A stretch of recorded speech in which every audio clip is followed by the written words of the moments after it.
Hi everyone, and thanks for joining me. Today we're going to be sublimating this Unisub white sublimation hardboard. It's a 12-inch round from Johnson Plastics Plus. This was in one of my recent trend boxes. If you don't have one or not getting the trend box, you can pick one up using my code 9PSR5 at Johnson Plastics Plus, and you'll save 15%.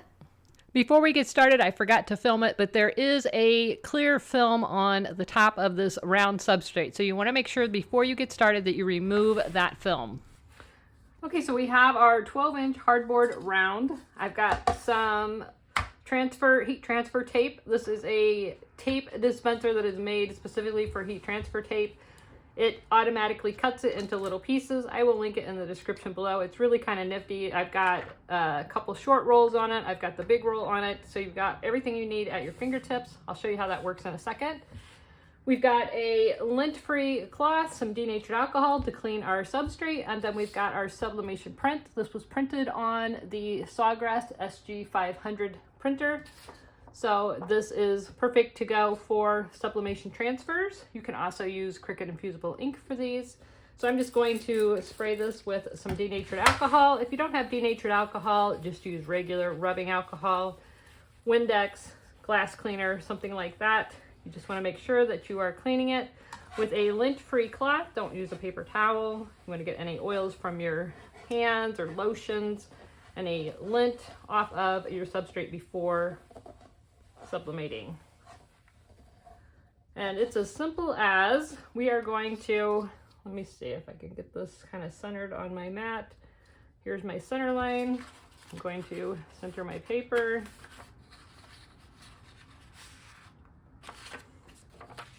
And I'm just going to kind of eyeball it. You can do better than eyeball if you want, but actually I'm going to lift it up a little bit because I've got that corner, so it's not going to be quite vertically centered. That looks pretty good to me. So I'm just going to use some of my tape and tape this down. And this is what's really cool about this. You just turn it and it automatically perforates the tape so that you're not trying to pick that off of the spool like it often happens with sublimation tape. All right, we're ready to take this over to the press. So here we are at the heat press. This is my new 15 by 15 Craft Pro heat press. I love, love, love this heat press. It has the pull-out drawer, 15 by 15 work area, perfect for everyday crafting and even some light commercial crafting. So what we're going to do, the first thing we're going to do, as always, is cover the bottom just to make sure that we're not going to get any ink on there. We're going to take our previously prepared image and we're going to put it image side up. You want to make sure that prior to getting to this stage that you've already tested your press, that it's going to close. You want a nice firm pressure. So I've already done that. The next thing we're going to do is add a little bit of butcher paper right on top, just so that we don't have any bleed through that's going to get up on that platen. We're going to press this at 400 degrees for 60 seconds. So I'm going to go ahead and close this. Again, this is the Craft Pro heat press. This is from Heat Press Nation. I will link it in the description below. I love the looks of this. I think it's so clean and fresh and sweet looking.